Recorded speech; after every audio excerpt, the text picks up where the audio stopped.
I'm Drake Fires. I'm a sort of new DM. Today, I'd like to share what I know, what I've learned, and any questions I have with anyone interested.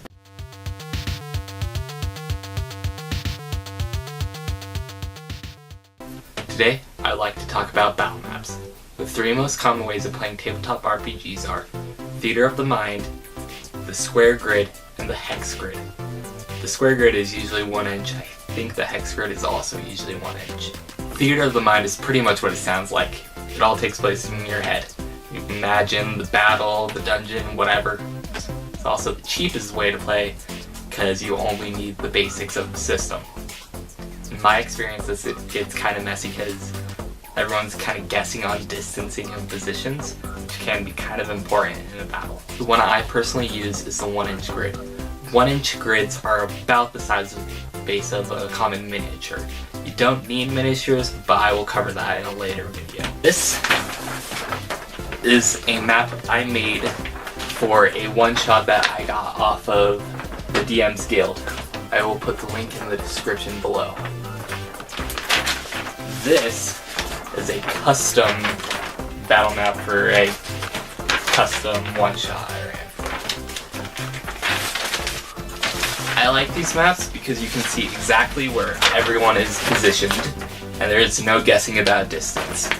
The basic standard is 1 inch equals 5 feet, the area you control in combat. You can melee attack anyone within a ring of squares around you. If you have a ranged weapon, all you need to do is count how far the targets are in intervals of 5, even diagonally. There are more complex rules for diagonal attacking in the DM's guide, but I personally don't use them. For spells, I printed off a template for the cone and for the sphere. These are nice because you simply just center them over your mini and you count how many inner rings they are away. I also got these off the DM's Guild, link in the description below. I don't use a hex grid, so I don't really have an opinion on it. The most common use I've seen for it though is traveling long distances with a scale of either 8 miles per hex or 24 miles per hex, as 24 is the max distance a player can travel in 5th edition of Dungeons & Dragons. I like to make miniature versions of the maps that I put in front of my players, just as like quick reference for the entire battle map, as I often hide parts of the map for the players, and also as a reference to what's in each room. If you can't tell, I'm quite tactile. I like stuff I can physically hold and manipulate.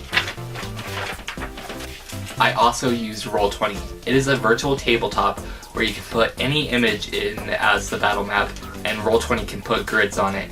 You can also use any image for tokens for the players and monsters. I have a setup where I have the TV with the battle mat on it with all the players and stuff, and then I have the DM version of Roll20 on a laptop right beside me so I can quickly change what the players see. So my question is, what are the advantages of using hex grids for normal combat, and are there any other types of grids and battle maps that are used in role-playing that I didn't mention?